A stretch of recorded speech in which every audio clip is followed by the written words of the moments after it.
الحمد لله نحمده ونستعينه ونستغفره ونؤمن به ونتوكل عليه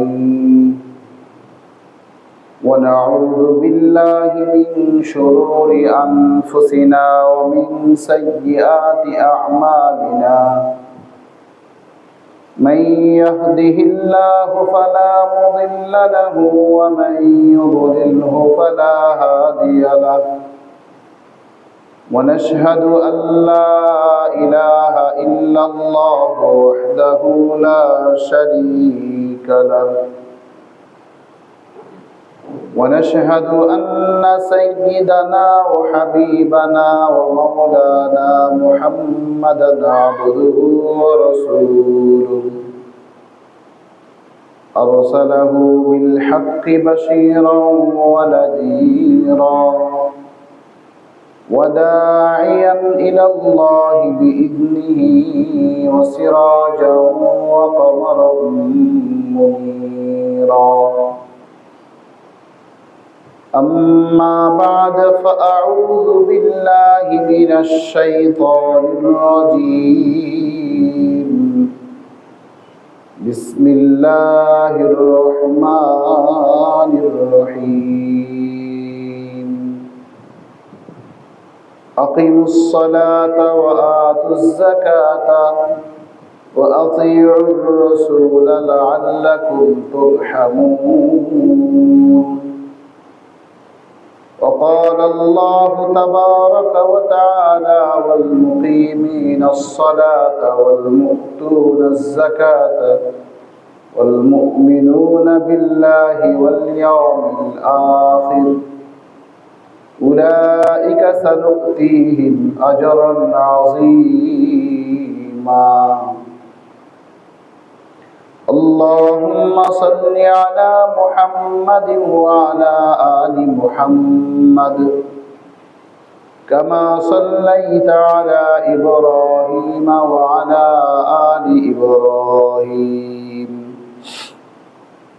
إنك حميد مجيد اللهم بارك على محمد وعلى آل محمد كما باركت على إبراهيم وعلى آل إبراهيم إنك حميد مجيد رب زدني علما رب اشرح لي صدري ويسر لي أمري واحلل عقدة من لساني يفقه قولي وبك نستعين يا فتاح سبحانك لا علم لنا إلا ما علمتنا إنك أنت العليم الحكيم মুআজ্জাজ মুহতারাম মুসল্লিন কিরাম, মহান আল্লাহ পাকের দরবারে অসংখ্য অগণিত শুকর যে মহান প্রতিপালক আপনাকে আমাকে আজকের এই জুমার দিনে মসজিদে প্রথম দিকে আসার তৌফিক দিয়েছেন। শুকর আদায় করি আলহামদুলিল্লাহ। মুহতারাম হাজিরিন, রমাদান মাসটা যদি 29 হয় তাহলে আজকেই এই রমাদানের শেষ জুমা। 29 যদি হয় তাহলে আগামী জুমার দিন হবে ঈদ উল ফিতর, শাওয়ালের প্রথম দিন। আর যদি এটা না হয়, 30 রোজা যদি পূর্ণ হয় তাহলে শনিবার হবে শাওয়ালের প্রথম দিন, আমরা আরো একটা জুমা পাব। মুহতারাম হাজিরিন, রমাদান প্রতি বছর আসে, বছর ঘুরে রমাদান এবারও আমাদের মাঝে এসেছে। রমাদানের যে আল্লাহ পাক রব্বুল আলামিনের ফরজ বিধান সিয়াম, যে সিয়াম সাধনা বা যে রোজা আমরা রাখছি, শুধু উপবাস থাকার নামই রোজা নয়, রমাদান থেকে শিখার আছে। কেননা আল্লাহ পাক রব্বুল আলামিন বলেছেন লাআল্লাকুম তাত্তাকুন, যেন আমরা মুত্তাকি হতে পারি, আল্লাহ ভীতি অর্জন করতে পারি, আল্লাহ ভীরু হতে পারি, অন্যায় থেকে বাঁচার এক যোগ্যতা অর্জন করতে পারি, আল্লাহ পাকের ধ্যান এবং খেয়াল আমাদের ভেতরে যেন থাকে। এই রমাদানের শিক্ষা ছিল এটা। প্রতি বছরের ন্যায় এবারও কিন্তু রমাদান এসেছে, আবার চলেও যাচ্ছে। রমাদান যেমন এসেছে আবার চলেও যাচ্ছে। আজকে 23তম রোজা আমরা রেখেছি। সামনে হয়তো 7টা রোজা পাবো, যদি আল্লাহ আমাদেরকে হায়াত সে পর্যন্ত দান করেন, নয়তো 6টা রোজা পাবো। দেখুন, রমাদানের রোজার অধিকাংশ দিন পার হয়ে গেছে। কখন রোজা শুরু হয়েছে, আবার কিভাবে এই রোজাটা চলে যায়। কিন্তু রমাদানের শিক্ষা কতটুকু অর্জন করেছি? আমি কি পেরেছি আল্লাহ পাক রব্বুল আলামিনের তাকওয়া অর্জন করতে? আমি কি পেরেছি আমার জীবনের ঘটে যাওয়া যত অন্যায় আছে, অপরাধ হয়েছে, অন্যায় অপরাধের মুক্তি পেতে? আমি কি পেরেছি আমার জীবনটাকে আল্লাহর জন্য প্রিয় করতে, যে আমার আল্লাহ আমাকে যেভাবে চেয়েছেন আমি সেভাবে হই? এ ব্যাপারে কি আমার কোনো চেষ্টা, আমার কোনো পরিকল্পনা ছিল কি? রমাদান তো চলেই যাচ্ছে। আমি কি পেরেছি আমার জীবনের যত স্বপ্ন আছে সব স্বপ্নের কথা আল্লাহর কাছে বলতে? আমি কি পেরেছি আমার জীবনটাকে আল্লাহর কাছে কবুল করাতে? রমাদান এই মাসটা হলো আল্লাহ পাকের কাছে বড় প্রিয়। এই মাস আল্লাহ পাকের কাছে বড় প্রিয় মাস। বান্দা রোজা রাখবে, আল্লাহ পাকের অসংখ্য অজস্র সীমাহীন রহমত অবতীর্ণ হতেই থাকে। শুধু এই মাসটা কোরআনের মাস, যে মাসে কোরআন অবতীর্ণ করা হয়েছে। এই মাসটা ছিল মুসলমানের প্রথম বিজয়ের মাস। বদর যুদ্ধে আল্লাহ তাআলা মুসলমানদেরকে প্রথম বিজয় দিয়েছেন। এই মাসটা ছিল এমন মাস যে মাসে আল্লাহ পাক রব্বুল আলামিন জান্নাতের সবকটা দরজাকে খুলে দিয়েছেন, জাহান্নামের সবকটা দরজাকে বন্ধ রেখেছেন। এই মাসটা এমন মাস যে মাসে আল্লাহ তাআলা শয়তানকে কারাবন্দী করে রেখেছেন। এই মাসটা এমন মাস যে মাসে ক্ষুধার কারণে মানুষের মুখ থেকে যে দুর্গন্ধটা বের হয়, যেটা মানুষ অপছন্দ করে, আপনি আমি আমরা অপছন্দ করি, অথচ আল্লাহ বলেন আমার বান্দা রোজা রাখার কারণে, পানাহার থেকে বিরত থাকার কারণে, রোজা রাখার কারণে আমার বান্দার মুখ থেকে যে দুর্গন্ধটা বের হয়, এটা আল্লাহ বলেন আল্লাহর কাছে মেশকের চাইতে বড় প্রিয়। আল্লাহ নিজে, যেখানে আল্লাহ তাআলা রোজাদারের ব্যাপারে বলছেন সাওমুলি ওয়া আনা আজজি বি, বান্দারে এই রোজাটা আমার জন্য, এটা তুই আমার জন্য রাখছিস।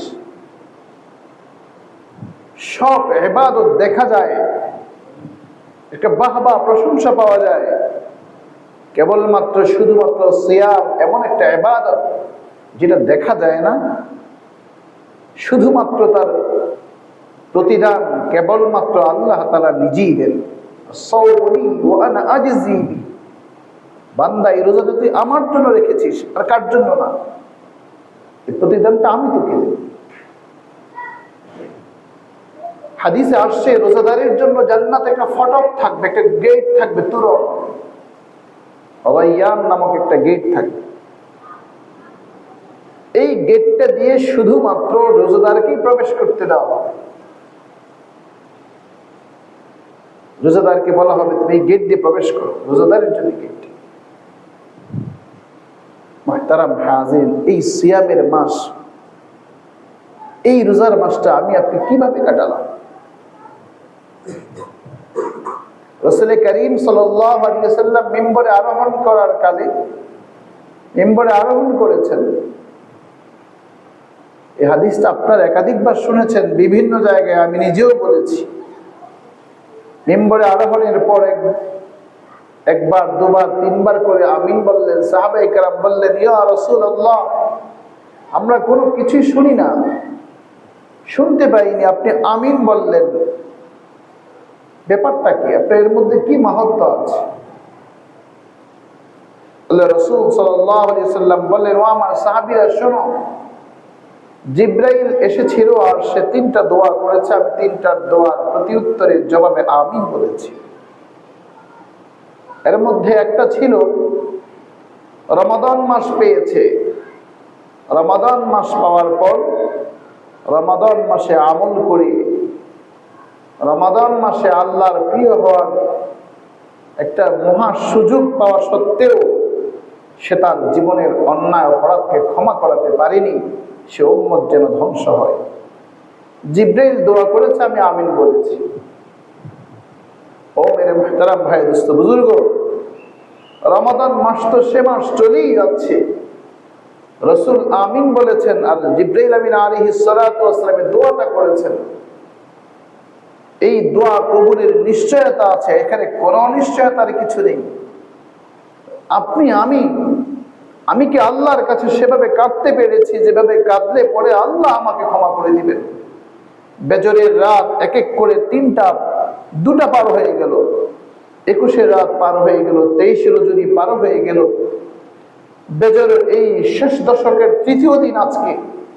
আমি আপনি একটু সময় করে, একটু সময় দিয়ে আল্লাহর কাছে কান্না করা, আল্লাহকে বলা যে আল্লাহ, বহু ভুল তো আমি করেছি, আমার থেকে তো অনেক অন্যায় অপরাধ সংগঠিত হয়েছে, আপনি আমাকে ক্ষমা করে দেন, আপনি আমাকে ক্ষমা করে দেন।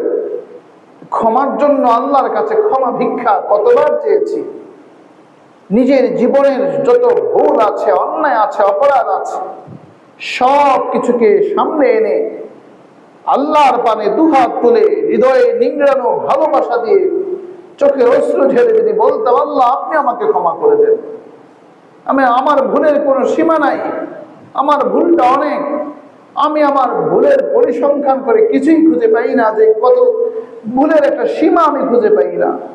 হে মালিক, আপনার দয়া তো অনেক, আপনার ক্ষমাও তো অনেক, আপনি মহান, আপনি গফফার, আপনি সত্তার, আপনি আমার দোষগুলোকে, অন্যায়গুলোকে, অপরাধগুলোকে ঢেকে রেখেছেন।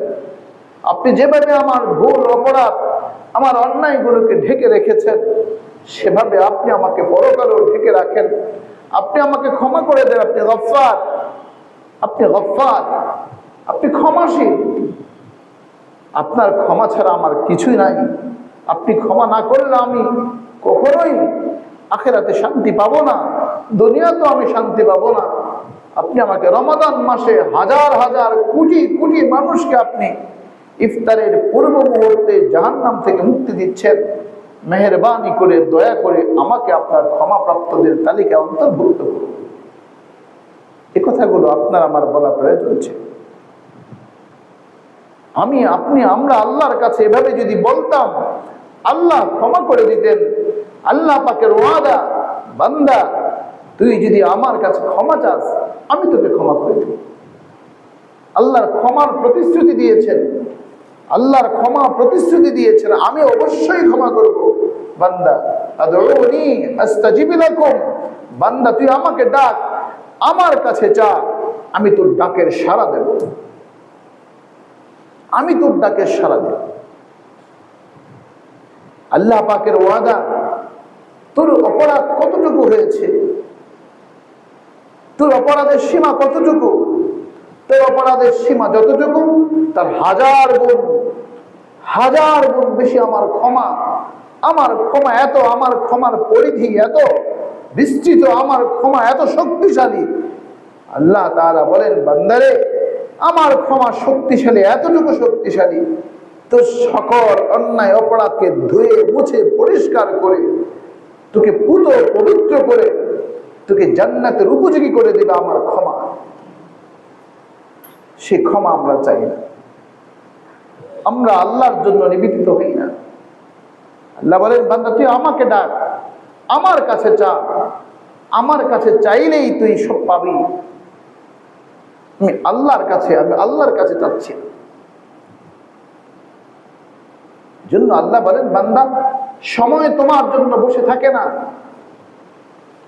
মুহতারাম হাজিরিন, সময় কারোর জন্যই বসে থাকে না।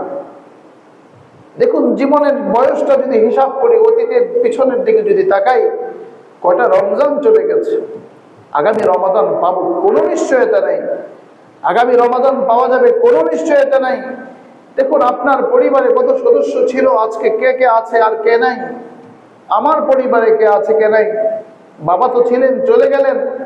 মা ভাই বোন আমরা যারা আছি, আমরাও যে আগামী রমাদান পাবো কোনো নিশ্চয়তা নাই। আপনি আমি আমরা আছি, কোনো নিশ্চয়তা নাই। সেই অনিশ্চিত জীবনটাকে আমি আপনি উপভোগ করছি এমন ভাবে, অনিশ্চিত জীবন ভবিষ্যৎটাকে এমন ভাবে লালন পালন করছি হৃদয় দিয়ে, যে সেই জীবনটা আমি পাবো কিনা জানি না। সুনিশ্চিত যে মরণ, যে মরণের পর আমার আল্লাহ পাকের সামনে দাঁড়াতে হবে, যে মরণের পর আমার জীবনের সব পুঙ্খানুপুঙ্খানুভাবে এটা হিসাব করা হবে, সেই জীবন নিয়ে আমাদের কোনো ভাবনা নাই। আল্লাহ বলেন, ইয়া আইয়ুহাল্লাযীনা আমানু লা তাকুনু কাল্লাযীনা নাসুল্লাহ ফাআনসাহুম আনফুসাহুম। হে মানুষ, হে ঈমানদার, তুমি তাদের মতো হইও না যারা আল্লাহকে ভুলে গেছে। যারা আল্লাহকে ভুলে গেছে তাদের মতো হইও না। কারণ তাদের মতো যদি হয়ে যাও, তাহলে তোমার জীবনটা দুর্বিষহ হয়ে যাবে, তোমার দুনিয়া আখিরাত দুটোটাই বরবাদ হয়ে যাবে। দুনিয়া আখিরাত উভয়টাই বরবাদ হয়ে যাবে। জন্য আল্লাহ বলেন, বান্দারে তাদের মতো হয়েও না যারা আল্লাহকে ভুলে গেছে। আল্লাহকে ভুলে যাওয়াটা বড় ক্ষতিকর, আল্লাহকে ভুলে যাওয়াটা বড় ক্ষতিকর। এটা ছিল কোরআনের মাস। আপনি আমি কোরআন কতটুকু তেলাওয়াত করেছি, আমার আপনার পরিবারের সদস্যরা কতটুকু তেলাওয়াত করেছে। কোরআনের মাসে কোরআন তেলাওয়াত নাই, কোরআনের মাসে কোরআন বুঝি নাই, কোরআনের সান্নিধ্যে আমি যাই নাই। ও মেরে মুহতারাম ভাই, দোস্ত বুজুর্গ, শুধু আদমশুমারির মুসলমান পরিগণিত হলে পরে, আদমশুমারিতে মুসলমান থাকলে পরে জাহান্নাম থেকে মুক্তি পাওয়া যায় না, জাহান্নাম থেকে মুক্তি পাওয়া যাবেও না। শুধুমাত্র নামকে অস্তে মুসলমান হলেই জাহান্নাম থেকে মুক্তি পাওয়া যায় না। ইসলাম এমন একটা জিনিস যেটাকে হৃদয়ে ধারণ করতে হয়, এটা জীবনে চর্চা করতে হয়। শুধু মুখে ইসলাম স্বীকার করলে মুসলিম হওয়া যায় না, শুধু মুখে ইসলাম স্বীকার করলে মুসলমান হওয়া যায় না। আদমশুমারিতে তালিকাভুক্ত হওয়া যায়, আখিরাতে আল্লাহর কাছে সেটার কোনো মূল্য নেই। আল্লাহ পাকের কাছে এই ধরনের মুসলমান একেবারেই মূল্যহীন, এটার কোনো মূল্য নাই। আমি আপনি কোরআনের কাছে যাই না, কোরআন পড়ি না, কোরআন বুঝি না, পড়ার চেষ্টাও করি, শুধুমাত্র শুনি। ইসলাম যেটুকু আমার জন্য সহনশীল সেটুকু শুধু আমি গ্রহণ করি। যেটুকু আমি মানতে প্রস্তুত না, মানতে পারবো না, বা আমি এটা চর্চা করতে পারবো না, সেটাকে প্রত্যাখ্যান করি বা এটাকে পাশ কাটিয়ে যাই। আমরা হচ্ছে এমন মুসলমান। ইসলাম আমার মনিচ্ছা মতো মানবো আর চলবো তা নয়। ইসলাম মানেই হলো আত্মসমর্পণ। ইসলাম মানেই হলো আত্মসমর্পণ। আমার বলতে কিছুই নেই। আমার জীবনের সবকিছু, আমার ঘুম, আমার খাওয়া, আমার বিভিন্ন পেশায় নিয়োজিত হওয়া, আমার সকাল সন্ধ্যা, আমার শয়নে স্বপনের সব ক্ষেত্রে, শুধু ইসলাম মসজিদের ভেতরে নয়, ইসলাম অফিসেও, ইসলাম কর্মস্থলে, ইসলাম কৃষিক্ষেত্রে, ইসলাম সব জায়গায় সর্বত্র ছড়িয়ে আছে। ইসলামের বিধান সব জায়গায় আছে। ইসলামের বিধিবিধান সব জায়গা আছে, শুধু মসজিদের ভেতরে সীমাবদ্ধ নয়। শুধু আমি মসজিদের ভেতরে সীমাবদ্ধ রাখলাম তা না, ইসলাম ব্যক্তি জীবন, পারিবারিক জীবন, সামাজিক জীবন, এমনকি রাষ্ট্রীয়ভাবে সব ক্ষেত্রে রাষ্ট্রীয়ভাবে যদি ইসলামকে বাধ্যতামূলক না করা হয়, রাষ্ট্রীয়ভাবে ইসলামের কোনো বিধিবিধানকে যদি বাধ্যতামূলক না করা হয়, তাহলে সামাজিক জীবনের যে বিধানগুলো আছে সেগুলিকে আমরা বাস্তবায়ন করতে পারি, মানতে পারি। পারিবারিক জীবনে ইসলামের রীতিনীতি মানতে পারি, ব্যক্তিগত জীবনে ইসলামের রীতিনীতি মানতে পারি। কিন্তু আমরা কোনটা করেছি বলুন? আমরা কোনটা করতে পেরেছি? ব্যক্তি জীবনে ইসলাম আমাদের কোথায়? ব্যক্তি জীবনে ইসলামটা আমাদের কোথায়? ব্যক্তি জীবনে প্রত্যেকটা মানুষকে 5 ওয়াক্ত নামাজ পড়তে বলা হয়েছে, এ তো বাধ্যতামূলক, মানুষ নামাজ পড়বে। কিন্তু আমাদের দেশের মসজিদগুলোতে আজান হয়, স্বাধীনভাবে মানুষ মসজিদে যাতায়াত করতে পারে, ইমাম সাহেব নামাজ পড়াচ্ছেন, জুমার দিনে হাজার হাজার মুসল্লি হচ্ছে, লক্ষ লক্ষ মসজিদ সারা দেশ জুড়ে আছে, কিন্তু মুসল্লি কোথায়? মসজিদে যাওয়ার ক্ষেত্রে কেউ তো বাধা সৃষ্টি করছে না। এই কথা তো বলা হচ্ছে না না মুসল্লি সীমিতকরণ করতে হবে, তুমি মসজিদে গিয়ে নামাজ পড়তে পারবে না, এই ধরনের কোনো বিধিনিষেধ নেই যে যাওয়া যাবে না, এমন কোনো কথা নেই। কিন্তু আমরা কেমন মুসলমান? ইসলাম আমি কতটা নিজে ধারণ করি যে আমার ইসলাম আমাকে মসজিদে যেতে দেয় না, আমার ঈমান আমাকে মসজিদে দেয় না, আমার ঈমান আমাকে জামাতের সাথে নামাজ পড়তে উদ্বুদ্ধ করে না। এটা কেমন ঈমান? এখানে তো রাষ্ট্রে কোনো বিধিনিষেধ নেই, এখানে রাষ্ট্র বাধ্য করারও কিছু নেই, বরং প্রতিটা মানুষ তো নামাজ পড়বে। জুমার দিন মসজিদ ভরে যায়, প্রত্যেকটা মসজিদ শহরে, গ্রামে, গঞ্জে, সব জায়গায় দেখবেন জুমার দিন মানুষ ভরপুর হয়ে যায়। ও মেরে মুহতারাম ভাই, দোস্ত বুজুর্গ, এটা একটা মস্কারি ছাড়া কিছুই না যে জুমার দিন শুধু নামাজ পড়তে আসা হয় আর 5 ওয়াক্ত নামাজের কোনো খোঁজ খবর নাই। এটা আল্লাহর সাথে শুধুমাত্র একটা মস্কারি ছাড়া আর কিছুই না। আপনি প্রশ্ন করতে পারেন, হুজুর খুব সত্য কথা বলছেন। হ্যাঁ, এটা সত্য কথাই। জুমার ফজিলত তো ওই ব্যক্তির জন্য যে 5 ওয়াক্ত নামাজ পড়ে, তার জন্য। রমাদানের ফজিলত তো তার জন্য যে রোজা রাখে, তার জন্য। শাওয়ালের চাঁদ ওঠার পরে ঈদের ময়দানে যারা যাবে, ঈদগাহে যারা যাবে, যাদেরকে ক্ষমা ঘোষণা করা হবে, ওটা তো ওই ব্যক্তির জন্য ঈদের আনন্দ যে রমাদান মাসে রোজা রেখেছে, আল্লাহ পাকের কাছে কান্নাকাটি করেছে, কোরআনুল কারীমের তেলাওয়াত করেছে, তার জন্যই তো ক্ষমা। এটা তো উৎসব। ঈদের আনন্দ কার জন্য? জুমার আনন্দ কার জন্য? ওটা ওই মানুষের জন্য যে মানুষটা সপ্তাহ জুড়ে 5 ওয়াক্ত নামাজ পড়েছে, যে ফজরের নামাজ পড়েছে, সেই তো জুমার নামাজের গুরুত্ব তার কাছে আছে, জুমার নামাজের ফজিলত সেই পাবে। এটা তো একদম সহজ হিসাব। আপনি চাকরি ঠিক মতো করবেন না, আপনার বেসিকের উপর নির্ভর করেই তো এই বোনাস পাওয়া যায়। দুনিয়াটা আমরা খুব সহজে বুঝি, আখিরাতটা বোঝার চেষ্টা করি না, বুঝলেও সেটাকে বিশ্বাস করি না। এটাই হলো আমাদের দুর্ভাগ্য, এটাই হলো দুর্ভাগ্য। আমরা ইসলামটাকে শুধু যতটুকু নিজের মন মতো চলতে থাকি, নিজের মন মতো চলতে থাকি। ওই যে দেখেন না, রাজনীতিবিদরা যেমন সংবিধানকে নিজের মতো করে ব্যবহার করে, যে যখন যেভাবে আসে সেভাবেই সংবিধান করে স্লোগান দেয়, ঠিক মুসলমানের অবস্থাটা এমন হয়ে গেছে যে মুসলমান তার কোরআনটাকে এভাবে এতটুকু মানে যখন যতটুকু তার জন্য সুবিধাজনক। এই অবস্থা হয়ে গেছে। এটা এমন একটা জিনিস যে আশ্চর্য, যে এই দুটা খুবই মিলে যায়। কেন জানি মিলে যায়, যে কেন জানি মিলে যায় আল্লাহ ভালো জানে। আমাদের অধপতন আর আমাদের অধপতন যে কত দ্রুত আমরা অধপতনের দিকে ধাবিত হচ্ছি, আর অধপতন তো শুরু হয়েই গেছে।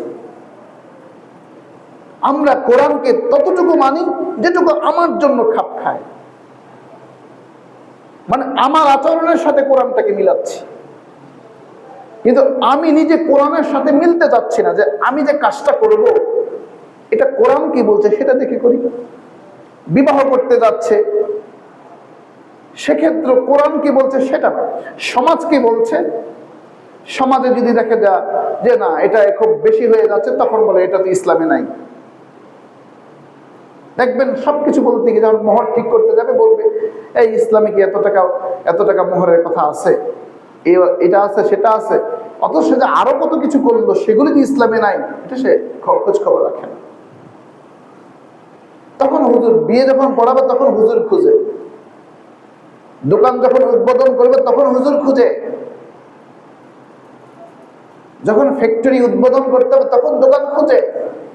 কিন্তু এই যে ফ্যাক্টরি করার আগে ব্যাংক লোন নেওয়া হলো, কোন কোন পদ্ধতিতে সেই জমিগুলো সে নিজের আয়ত্তে আনলো, কোন কোন ধারা উপধারা সামনে রেখে চুক্তিবদ্ধ হয়েছে, এগুলোর সময় হুজুরকে জিজ্ঞাসা, কারণ হুজুরকে এটা বুঝে। তখন কি হুজুর এটা বুঝে? হুজুর কি ব্যাংকের হিসাব নিকাশ বুঝে? কোন কোন পদ্ধতিতে ইন্টারেস্ট নেওয়া বৈধ হবে বা বৈধ হবে না, এই লোন নেওয়াটা কি বৈধ না অবৈধ, এই চুক্তিতে জমিতে কি বলা হয় এটাকে বরাদ্দ নেওয়া বা এটাকে ক্রয় করা, যে কোনো ভাবে লিজ নেওয়া, এইটা কি জায়েজ না, এ ব্যাপারে হুজুরকে জিজ্ঞেস করে। কারণ হুজুর এটা জানে না, মনে করা হয় হুজুর জানে না, মনে করা হয়। এই যে আমাদের এই ফাঁকিবাজি, এই যে আমরা নিজেদের মধ্যে একটা প্রতারণামূলক আচরণ, এই যে প্রতারিত হচ্ছি, নিজেরা নিজেদেরকে ধোঁকা দিচ্ছি। আল্লাহ তো এটাই বলেন, ইয়া আইয়ুহাল্লাযীনা আমানু লা তাকুনু কাল্লাযীনা নাসুল্লাহ, হে ঈমানদাররা তোমরা তাদের মতো হয়ো না যারা আল্লাহকে ভুলে গেছে। আল্লাহকে ভুলে যাওয়া জীবনের সব ক্ষেত্রে না, তাদের মতো হতে নিষেধ করা হয়েছে। আল্লাহ বলছেন ফাআনসাহুম আনফুসাহুম, যদি ভুলে যাও তুমি তোমাকে ভুলে যাবে, তুমি তোমার জীবনের ভালো মন্দ এটা যাচাই বাছাই করতে পারবে না, তুমি বুঝবেই না কোনটা ভালো কোনটা মন্দ। তোমার দৃষ্টিতে এটা ভালো অথচ এটা মন্দ। যেমন ফজরের নামাজ না পড়ে ঘুমানো, এটা তো আপনার দৃষ্টিতে খুব ভালো, খুব ভালো, কিন্তু এই ফজরের নামাজ না পড়ার কারণে জাহান্নামে জ্বলতে হবে, এই যে একটা ক্ষতি। যদি আল্লাহকে মনে থাকতো, আল্লাহকে যদি স্মরণে রাখতাম, তাহলে অবশ্যই আমি ফজরের নামাজ পড়তাম। আপনি যেমন সামান্য গরম রোদের তাপ সহ্য করতে পারি না, আগুনের তাপ সহ্য করতে পারি না, নিজের মাঝে একটা অস্থিরতা লাগে, তাপমাত্রা যেন কমানো যায় সেজন্য ঘরে এসি লাগানো হয়, শীতাতপ নিয়ন্ত্রিত কক্ষে আমরা ঘুমাই আরামের জন্য। ও মেরে মুহতারাম ভাই দোস্ত বুজুর্গ, একটা বারো কি মাথা এটা লাগে না যে আমি নিজের এই এত প্রচন্ড গরম থেকে বাঁচার জন্য, একটু আরামে থাকার জন্য শীতাতপ নিয়ন্ত্রিত কক্ষে ঘুমাই। আমার এই কক্ষটা আজকে শীতাতপ নিয়ন্ত্রিত আছে, তো আমার নিঃশ্বাস যখন বন্ধ হয়ে যাবে, এই দুনিয়া থেকে আমাকে যখন পরজগতে চলে যেতে হবে, কবরে যখন আমাকে রেখে দেওয়া হবে, সেখানে তো কোনো বিছানা নাই, না সেখানে কোনো এসি লাগানো আছে, না সেখানে দরজা আছে জানালা আছে, কিছুই কি নাই। সেই দরজা জানালা বিছানাবিহীন একটা ঘরে আমাকে রেখে দেওয়া হবে, আমার আশপাশে কেউ নাই, সে অন্ধকার বিভীষিকাময় ঘরে আমি কিভাবে থাকবো? সেখানে তো আমার প্রথম হিসাবটাই করা হবে, আমার ঈমান কি, আমার ধর্ম কি, আমি রাসূলকে কতটুকু মেনেছি, সেখানে আমার নামাজের হিসাব নেওয়া হবে। ফজরের নামাজ বাদ দিয়ে ঘুমানো, জোহরের নামাজ বাদ দিয়ে কর্মস্থলে ব্যস্ত থাকা, আসরের নামাজ বাদ দিয়ে আড্ডায় মারা, মাগরিবের নামাজ বাদ দিয়ে গল্পে থাকা, ইশার নামাজের কোনো খবর নাই। ও মেরে মুহতারাম ভাই দোস্ত বুজুর্গ, আমি আপনি নিজের চোখে আমার ভালো যেটা, সেটা আপনার জন্য ভালো না। আমি যেটা ভালো মনে করছি এটা আসলেই ভালো না। ভালো হলো সেটাই যেটা ইসলাম বলছে, কোরআন বলছে, সুন্নাহ বলছে, রাসূল বলছেন, ওই ভালোটা আমি আপনি প্রত্যাখ্যান করছি, প্রত্যক্ষভাবে না হলেও পরোক্ষভাবে। যদি প্রত্যক্ষভাবে অস্বীকার করতাম তাহলে তো কাফের বলা হতো, পরোক্ষভাবে অস্বীকার করা হলো জুমার নামাজে ব্যস্ত হওয়া, জুমার নামাজে আসা, ঈদের নামাজে যাওয়া, জানাজার নামাজে শরীক হওয়া, বাকি 5 ওয়াক্ত নামাজকে ছেড়ে দেওয়া। আমরা এভাবে চলছি, ইচ্ছা মতো উপার্জন করছি, অথচ আল্লাহ পাক রব্বুল আলামিন তো উপার্জনের কথা বললেন, উপার্জনের কথা, আল্লাযীনা ইয়াকুলুনা রিবা লা ইয়াকুমুনা ইল্লা কামা ইয়াকুমুল্লাযী ইয়াতাখাব্বাতহু আশ-শাইতানু মিনাল মাস। আল্লাহ বলছেন, রিবা সুদের সাথে সম্পৃক্ত যারা, তাদেরকে শয়তান স্পর্শ করে বসেছে। হাসরের মাঠে তারা শয়তানের মতো শয়তানের সাথে দাঁড়াবে। সুদের সাথে সম্পৃক্ত যে নিজের মায়ের সাথে অপকর্মে জড়ানোর যে অপরাধ, 70 বার নিজের মায়ের সাথে অপকর্মে জড়ানোর যে ঘৃণিত একটা নিন্দিত কাজ, ওই ঘৃণা, ওই নিন্দিত কাজটা হলো সুদের সাথে সম্পৃক্ত হওয়া। এখন আমি, আপনি, আমরা সবাই এই জিনিসটাকে, আমরা সুদ এতটাই ব্যাপক হয়ে গেছে, এটাকে ব্যাধি মনে হয় না।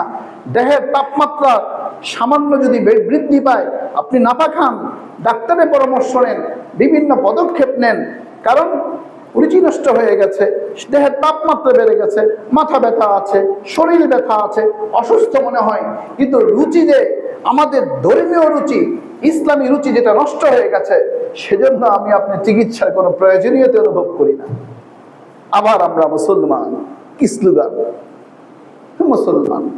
ভাই, হাদিসে আসছে এমন একটা জামানা আসবে, এমন একটা সময় আসবে, ভরপুর মুসল্লি হবে, লাখো লাখো মুসল্লি হবে, মসজিদ সুন্দর কারুকার্য মণ্ডিত হবে, সুউঁচু মিনার হবে, গম্বুজ হবে, ইমাম সাহেব খুব স্মার্ট হবেন, খুবই স্মার্ট, দেখতে তাকে খুবই সুদর্শন মনে হবে, সবাই নামাজ পড়বে। এই কাতারে মসজিদে নামাজ হয়তো কোনো মুসল্লিকে তখন ইমামদার বলে স্বীকৃতি দেওয়া হবে না। হাদিসে আসছে যে একটাও মুসলমান না। এখন প্রশ্ন করবেন, হুজুর একটাও মুসলমান হবে না কেন? এই হাদিসের ব্যাখ্যা অনেক কথাই বলা হয়।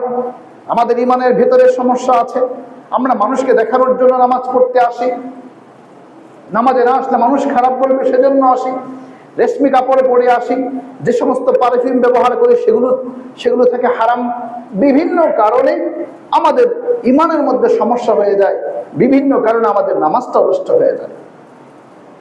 অথচ মেরে মুহতারাম ভাই, দোস্ত বুজুর্গ, আমরা সংশোধন কবে হব? সেই সময়টা কখন যে আমি সংশোধন হব? রমাদান মাসটা তো ছিল সেই মুখ্য একটা মাস, সেটা সুবর্ণ সুযোগ ছিল নিজেকে পরিবর্তন করার। সেই মাসটা তো আজ 23তম রোজা আমরা রাখছি। যদি রোজা 29টা হয়, তাহলে আজকেই শেষ জমা। আর কখন আমি নিজেকে পরিবর্তনের জন্য সিদ্ধান্ত নেব? আমি কি ভাবছি যে আমার আরেকটু সময় আছে? না মেরে মুহতারাম ভাই, দোস্ত বুজুর্গ, বাবার কাঁধে সন্তানের লাশ অনেক উঠেছে, সন্তানের সামনে এমনও হয়েছে, বাবা চলে গেছে, সন্তানের চোখের সামনে মায়ের ইন্তেকাল দেখেছে। এমনও আছে বাবাও জীবিত, বাবার সন্তানের দাদাও জীবিত, সব দাদার চোখের নাতির মৃত্যু। এটা হয়েছে, ঘটনা ঘটেছে। পৃথিবীতে আসার একটা ধারাবাহিকতা আছে, যাওয়ার কোনো ধারাবাহিকতা নেই, আল্লাহ বলেন, ইদা জা আজালুহুম, শোনো, নির্ধারিত সময়টা যখন আসবে, লা ইস্তাখিরুনা সাআতাও ওয়া লা ইস্তাকদিমুন, শুনলে বান্দা, একটু কাল ক্ষেপণ করা হবে না, তোর জন্য একটু অপেক্ষা করা হবে না। এখানেই হার্ট ব্রেক এমন ভাবে ব্রেক করা হবে, সব থামিয়ে দেওয়া হবে, সব নড়ে চড়ে বসবে, কিছুই নাই। ফায়ুনাব্বিউকুম বিমা কুনতুম তা'মালুন, যা করতে দুনিয়ার জীবনে তুমি যা করতা, সব তোমার সামনে ফুটেজ গুলো দাঁড় করায় দেওয়া হবে। দেখেন না, সাংবাদিকরা চুপে চুপে ভিডিও ফুটেজ সঙ্গে ওখানে ছেড়ে দেয়, বিভিন্ন কক্ষের, বিভিন্ন স্থানের, বিভিন্ন জায়গার ফুটেজ তারা ফেসবুকে পোস্ট করে বসে, তখন বাকিরা নড়ে চড়ে বসে। আল্লাহ বলেন, ফায়ুনাব্বিউকুম বিমা কুনতুম তা'মালুন, তোমরা যা করতা, পৃথিবীর যেই স্থানে যা করতে, তোমাদের জীবনের সকল কর্মকাণ্ডকে সব আমি তোমার সামনে ফুটেজ বের করে দেবো।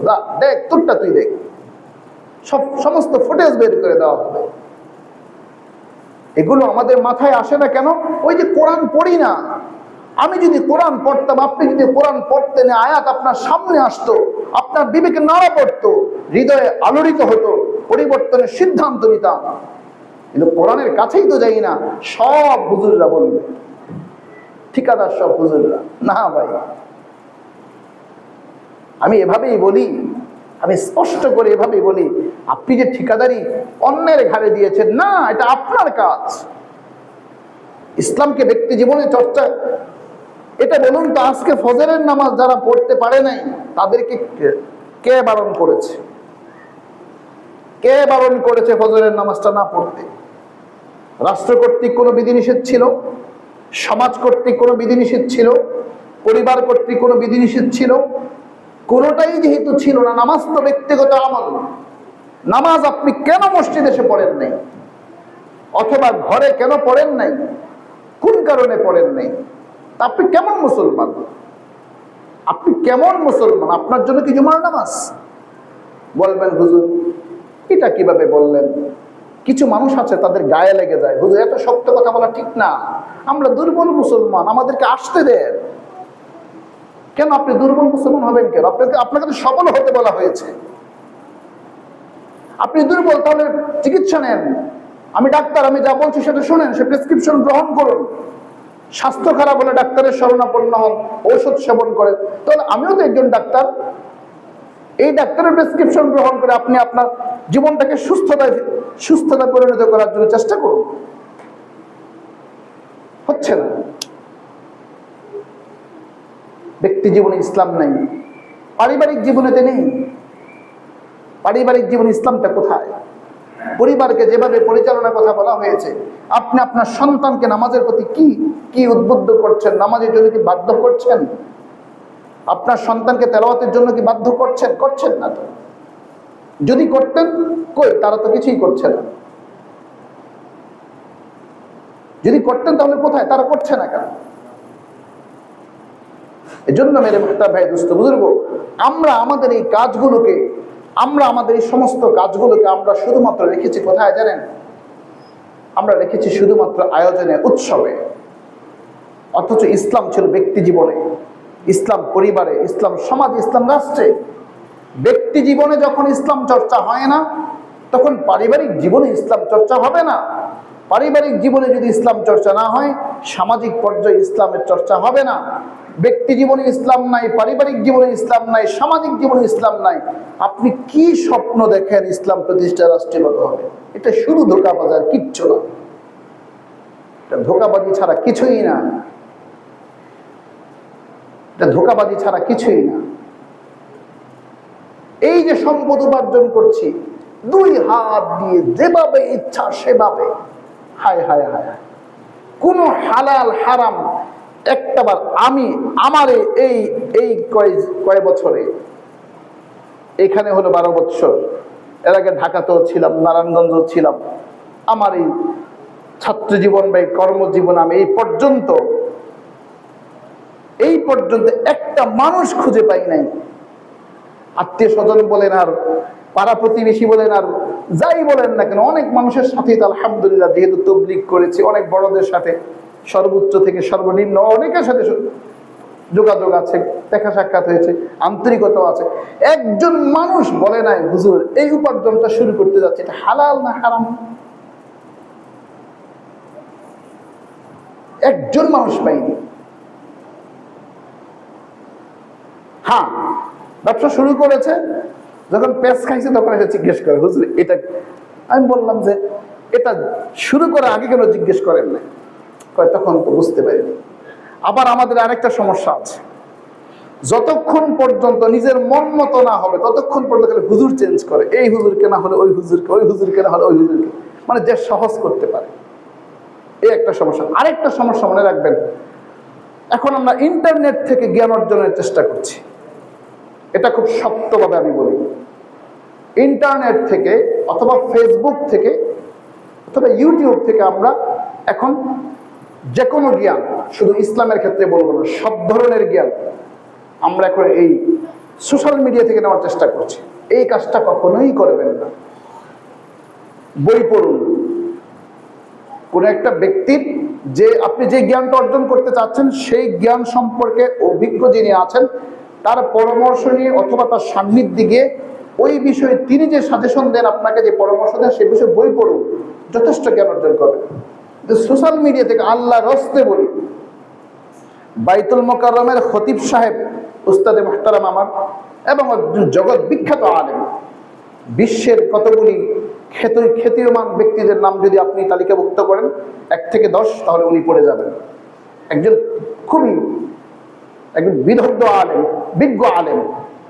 আমি এই ব্যক্তির কথাও আমি আপনাকে বলছি, ইউটিউব থেকে শুনে নেবেন না। আপনি হুজুরের কাছে গেলে হুজুরও আপনাকে এই পরামর্শ না, আপনি আমার কথা ফেসবুক থেকে বা ইউটিউবে শুনে আমার এখান থেকে জ্ঞান অর্জন করবেন না। কারণ মেরে মাহতাম এটা জ্ঞান অর্জনের জায়গা না, এটা জ্ঞান অর্জনের জায়গা না,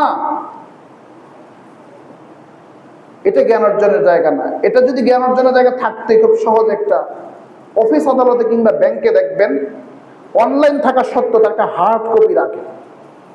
এটা কেন রাখে জানেন? দেখবেন সব অনলাইন করতেছে, এরপর একটা হার্ড কপি থাকে। কারণ এটা তারা জানে এটা যে কোনো সময় এটা হ্যাক হয়ে যেতে পারে, এটা যে কোনো সময় মুছে যেতে পারে, এটা কার্যকারিতা শেষ হয়ে যেতে পারে, এটা বিলুপ্ত হয়ে যেতে পারে, তাই হার্ড কপিটা রাখা হয়। তার মানে সেই হার্ড কপিতেই কিন্তু বন্দী।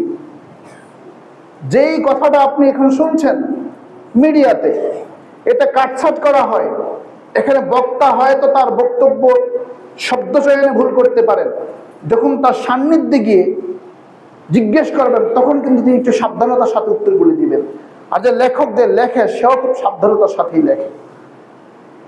এই জন্য মেরে মাহতাম ভাই দোস্ত বুজুর্গ, রমাদানের শেষ এই মুহূর্তগুলিতে যেন আমরা সুন্দরভাবে কাটাতে পারি। আমাদের উপার্জন, আমাদের সম্পদ যেগুলো আমরা উপার্জন করছি, যাকাত দেওয়ার ক্ষেত্রে কোনো বাধা আছে বলেন? একটু উত্তর দেন। যাকাত দেওয়ার ক্ষেত্রে কোনো বাধা আছে? কেউ কি বলছে যাকাত দিয়েন না? এমন কোনো বিধিনিষেধ আছে? তাহলে আমরা যাকাত দেই না কেন? মেহেরবানি করে সবাই যাকাত দেব। যাকাত যাদের উপর ফরজ, যাকাত এমন নয় যে আমি আপনাকে 10 মিনিটে বুঝাই দিতে পারবো, এটা এরকম বিষয় না, এটা অর্থনৈতিক বিষয়। আর অর্থনীতি কিন্তু একটা বিশাল বড় জিনিস। তবে সংক্ষেপে আপনাকে দুটা কথা আমাকে বলতেই হবে, সেটা হচ্ছে ঋণ। ঋণ কিন্তু প্রথমত 2 ধরনের, উন্নয়নের ঋণ, প্রয়োজনীয় ঋণ। প্রয়োজনীয় ঋণ হচ্ছে চিকিৎসা, খাদ্য, এগুলি হচ্ছে প্রয়োজনীয় ঋণ।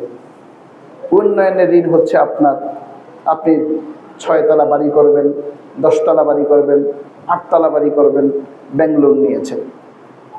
এই ব্যাংক লোন কিন্তু আপনি ধরেন ব্যাংক থেকে লোন নিয়েছেন 50 লাখ, আপনার আছে মাত্র 12 লাখ। এখন আপনি বলবেন হুজুর আমার তো আছে 12 লাখ টাকা, আমি বাড়ি করার জন্য 50 লাখ টাকা লোন নিয়েছি, এখন কি আমার যাকাত আসবে? আপনারা কি বলেন, যাকাত আসবে? হ্যাঁ, আপনারা কি বলেন, যাকাত আসবে? যাকাত কিন্তু আসবে। কারণ আপনি যে বহুতল ভবন করার জন্য লোন নিয়েছেন, এটা উন্নয়নের না প্রয়োজনের? হ্যাঁ, উন্নয়নের। এজন্য এটা একটা এক্সাম্পল দিলাম। এমন দেখবেন আমাদের দেশে অনেক ধনীরা আছে, হাজার হাজার কোটি টাকা লোন নিয়ে তারা বিভিন্ন ইন্ডাস্ট্রিজ করেছে, বিভিন্ন করেছে। এই যে এত বড় একটা তাদের প্রজেক্ট হাতে নেয়, ইন্ডাস্ট্রিজ করে, বিভিন্ন কাজ তার হাতে নেয়। এখন তার আছে 100 কোটি টাকা, 200 কোটি টাকা, কিন্তু সে ব্যাংক থেকে 1000 কোটি টাকা লোন নিয়েছে। এখন যদি ফতুয়া দেওয়া হয় তার তো লোনটা অনেক, ঋণ অনেক, এই টাকার 10 গুণ তার ঋণ। বলুন তো এদেশে কি গরিবদের অবস্থা কেমন হবে? তখন বলা হবে তাদেরকে গিয়ে আমরা যাকাত দিয়ে আসি। আর কিন্তু মাসআলা হচ্ছে এই সমস্ত উন্নয়নের ঋণ কখনোই যাকাতের জন্য প্রতিবন্ধক হবে না। এই সমস্ত যাকাত আমাদেরকে দিতে হবে। এই জন্য মুহতারাম হাজিরিন, যাকাতের বিষয়টা একটু খুব সচেতনতার সাথে, আর আপনি ইচ্ছা মতো দিয়ে দিবেন তা না, হিসাব করে দিতে হবে। যাকাত যদি আপনি না দেন আপনি দুর্নীতিবাজ। আমি স্পষ্ট বলি, যাকাত যে না দেয় সে কি বলেন, উচ্চারণ করেন, সে কি? সে কি বলেন? দুর্নীতিবাজ। সে গরিবের টাকা মেরে খায়, সে গরিবের টাকা মেরে খায়। এজন্য যাকাতের বিধানটাকে নিশ্চিত করব। আল্লাহ তাআলা আমাদের সকলকে আমলের তৌফিক দান করুন। মা আলাইনা ইল্লাল বালাগ, ক্বাবলা যা তারাকা সুন্নাত যারা প্রয়োগ করে।